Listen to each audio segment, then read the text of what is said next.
સ્થાનિક સ્વરાજ્યની ચૂંટણીમાં સમગ્ર ગુજરાતમાં નગરપાલિકાઓ, જિલ્લા પંચાયતો અને તાલુકા પંચાયતની સીટો પર અંદાજે 7,000 જેટલી બેઠકો પર ભાજપના ઉમેદવારો બિનહરીફ થયા છે. ત્યારે કાંકરેજ તાલુકાના ચીખલા નેશનલ હાઈવે રોડ પરથી આવેલી હોટલ રાજધાની ખાતે 40 સિયોરી જિલ્લા પંચાયત સીટના કાર્યાલયનું ઉદ્ઘાટન કરવામાં આવ્યું હતું, જેમાં સૌપ્રથમ દીપ પ્રાગટ્ય કરી કાર્યક્રમને ખુલ્લો મૂકવામાં આવ્યો હતો. આ પ્રસંગે બનાસ બેંકના ચેરમેન ડાયાભાઈ પિલિયાતર, પૂર્વ પ્રમુખ દિનેશભાઈ દવે, જિલ્લા ભાજપ મહામંત્રી રસિકજી ઠાકોર, હંસપુરી ગોસ્વામી, ઠાકોર સેના પ્રમુખ ડીડી જાલેરા, થરા માર્કેટયાર્ડના ચેરમેન ઈશ્વરભાઈ પટેલ, પૂર્વ બાંધકામ સમિતિના ચેરમેન અને વર્તમાન કંબોઈ જિલ્લા પંચાયત સીટના ભારતીય જનતા પાર્ટીના બિનહરીફ ઉમેદવાર ગોપાલસિંહ સોલંકી, દેવજીભાઈ ચૌધરી, પૂર્વ પ્રમુખ રજિસ્ટ્રાર યુનિયન ગુજરાત લલિતસિંહ વાઘેલા તેમજ તાલુકા પંચાયતના 10 સીટોના ઉમેદવારોને ખાસ કરીને ઉપસ્થિત રહ્યા હતા.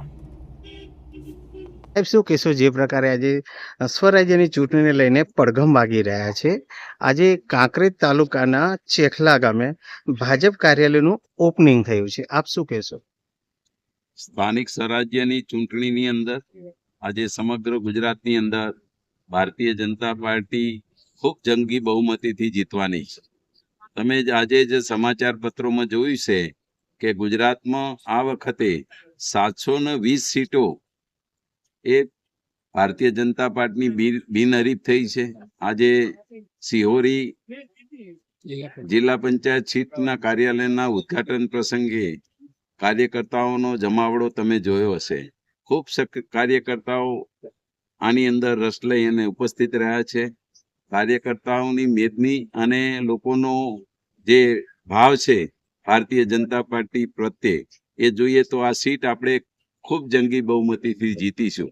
આજે લગભગ મારા હિસાબે બનાસકાંઠાની અંદર મેં આજે 3 કાર્યાલયના ઉદ્ઘાટન કર્યા છે. તાણા સીટ છે, બીજી સીટ વડા સીટ છે અને ત્રીજી સિહોરી જિલ્લા પંચાયત સીટ. આ 3 સીટોમાં પણ ભારતીય જનતા પાર્ટી ખૂબ જંગી બહુમતીથી જીતશે એને મને પૂરેપૂરી શક્યતા છે.